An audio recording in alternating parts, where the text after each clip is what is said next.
በብልጽግና ጉዞ ዘመናችን አንዱ ማረም የምንፈልገው ነገር የምናስበውን መጻፍ የምንጽፈውን ኮሙኒኬት ማድረግ ለህዝብ መናገር የተናገርነውን ደግሞ ፈጽመን መገኘት ነው።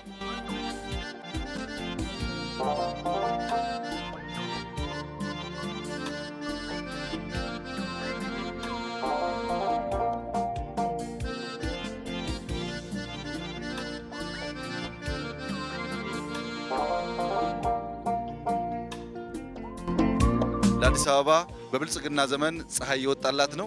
ይህንን ፀሐይ ወደ ሌሎች ከተሞች ማስፋት ይጠበቅብናል።